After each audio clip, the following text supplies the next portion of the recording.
Well, hello friends. I hope you're keeping well. I wanted to just take a couple of minutes to offer you some statements of advice on how to help someone who's suffering and grieving from some statements that Job makes in chapter 12.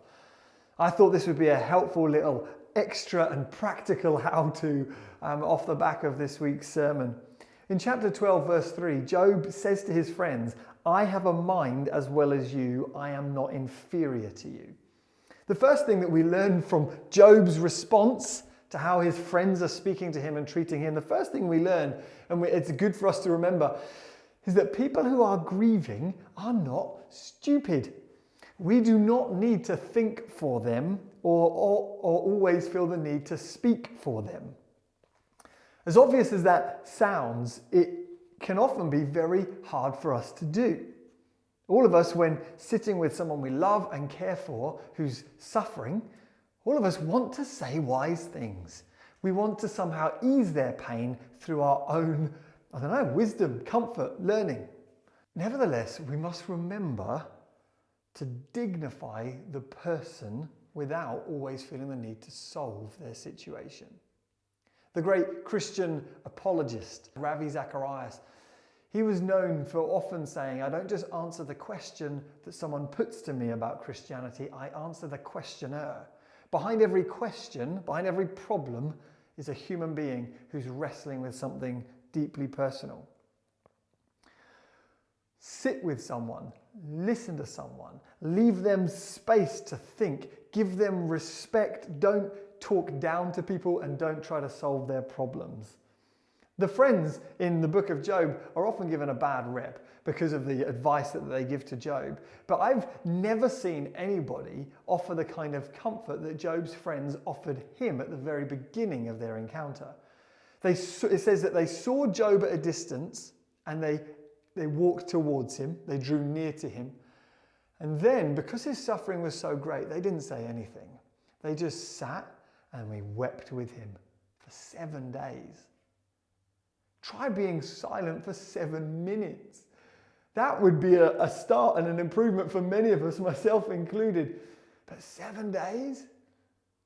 Job says, "I have a mind as well as you. I'm not inferior to you." And we'd do well to remember that, to dignify people in their situation and allow them to express fear, grief, and doubt without having to answer their objections or pick up on every point that they make. Second thing I want to point out in chapter 12, verse 5, Job says, "Those who are at ease have contempt for misfortune." What he's picked up is he's suffering and his friends, rather than being compassionate, are getting annoyed at his suffering. We, all of us, therefore, need to beware the temptation to claim too much understanding from the comfort of our armchairs. We're in a society of critics where everybody has an opinion on everybody else's situation. And the more comfortable you are, often the easier it is to say unkind things and assume unkind things about someone else. Alexander Solzhenitsyn, the man who suffered under the gulags in communist Russia, he said, "A man who is warm cannot understand one who is freezing." A man who is warm cannot understand one who is freezing. Poverty and grief makes us uncomfortable. That's why we often look away when we walk past someone begging on the street. Be careful though. Looking away and leaning into your comfort can often produce contempt for those in misfortune. And the third thing I think that Job says in chapter 12, in verse 13, that we would do well to remember when comforting someone who's suffering is this. He says, "To God belongs wisdom and power, counsel and understanding. They're His." Ultimate answers about the world belong not to human beings, but to God. And it's good for us to remember that whenever we comfort someone who's suffering. We don't have the answers. We don't know all of the situation. We don't know what led to this. We don't know what they should do. We don't know. And there's a lot of things where, although we might have opinions, we'd do better to just keep our opinions to ourselves and recognize we don't know. What we do know is that God is good, that He loves us, and that the God of the cross sent Jesus to die for us. You see, in our computer age, we have come to understand that since algorithms can predict spending habits and monitor complex economics, we therefore think that ultimately at some point someone will discover or write coding or some algorithm that will ultimately explain everything. They won't. Ultimate knowledge, wisdom and power and understanding belongs to God.